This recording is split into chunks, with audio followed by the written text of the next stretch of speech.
The scent of vanilla and something else, something sharper and citrusy, filled the hallway as Elle walked in. It wasn't her usual perfume, the one I'd bought her for our anniversary. This was new, exotic, and it clung to her like a second skin. It was 1:17 a.m., according to the kitchen clock. I'd been up for hours, the muted glow of the television a poor substitute for sleep. She breezed past me, a vision of rosy cheeks and sparkling eyes, her laughter bubbling like champagne. "Oh, honey, it was such a blast," she exclaimed, already heading for the bedroom, not even glancing my way. She didn't mention that she hadn't answered my texts from earlier in the evening. "The girls and I went to that new place downtown, the Velvet Room. You should see it. It's like stepping into another world." I watched her go, the knot in my stomach tightening. Girls' night out. That's what she called it anyway. Lately, girls' night out had become a near-weekly occurrence, each one leaving her more radiant, more distant. I tried talking to her about it, but she dismissed my concerns with a wave of her hand. A soft, "Don't be silly, honey. You're just being paranoid." I was never the jealous type, but it was becoming increasingly difficult to ignore the mounting evidence that something was off. I took a deep breath, trying to calm the storm brewing inside me. I hadn't planned on this, but I had a feeling tonight would be different. It had to be.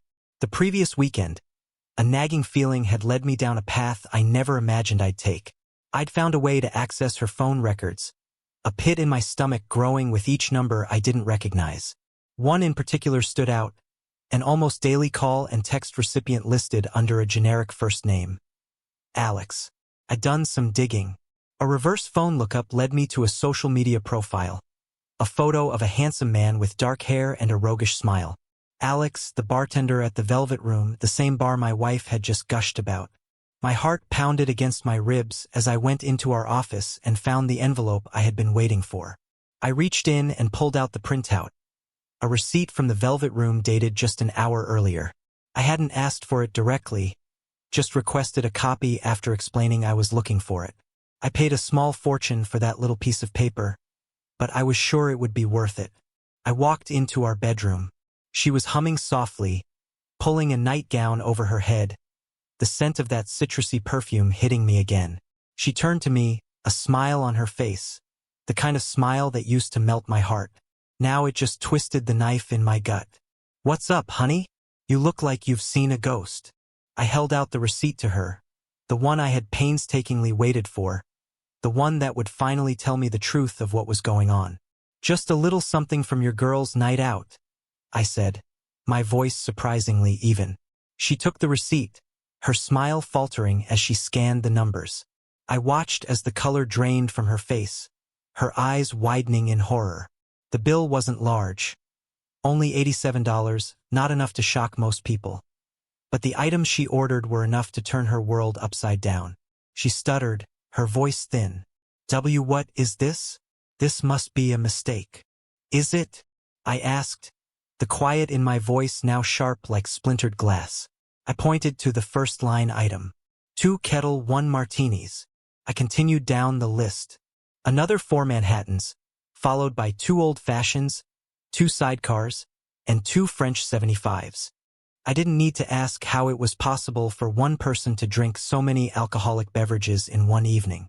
It was obvious. "You didn't have a girls' night out, did you, Elle?" The words hung in the air, heavy and accusatory. She opened her mouth to speak, then closed it again, her eyes darting around the room like a trapped animal. I can explain," she finally stammered, her voice shaking. "I'm all ears," I said, crossing my arms. She looked like she was trying to come up with an excuse, but there was nothing she could possibly say that would explain away the truth I knew. She blurted out something about how she was just having fun, that she would never hurt me, but the tears welling in her eyes didn't do much to soften my heart. "You're lying, Elle," I said, my voice flat, devoid of any emotion. "You lied to me. All this time you've been lying. The late nights, the new perfume, the endless girls' nights out. It was all a lie." Her lower lip trembled. "It wasn't like that. I just needed a little fun."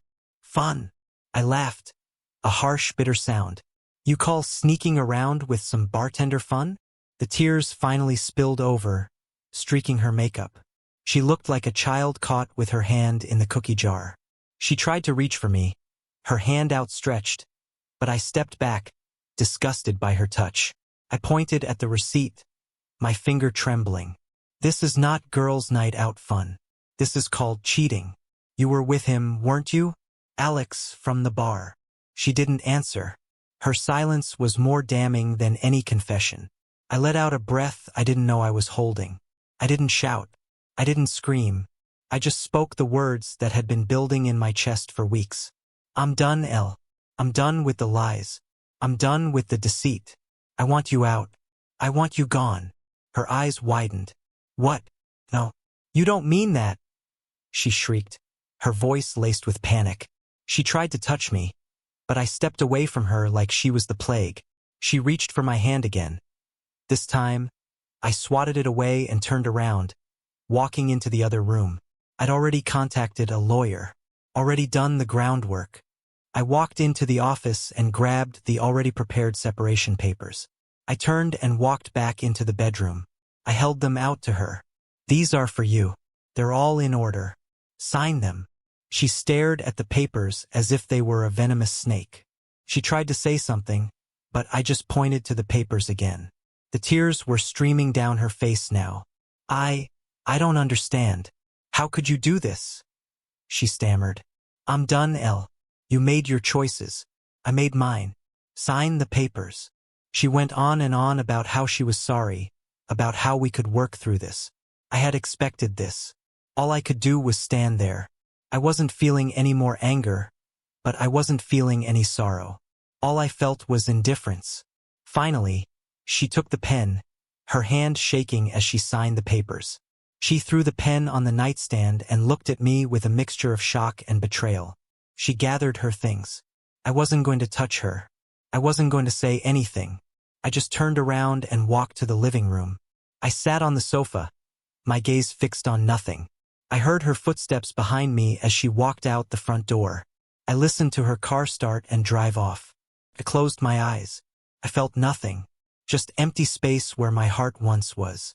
I'd loved her with all my heart, but she had chosen to throw it all away. I was no longer attached to her. I'd known deep down that our marriage was on shaky ground. Her lies had slowly eroded the trust one once had in her, leaving nothing but a hollow shell of what we once were. But I hadn't expected things to end like this. I hadn't planned on this, but I had no regrets. I was free from her lies and deceit, and in a strange way I had a sense of peace. I would start again, and I would do better. I owed that to myself.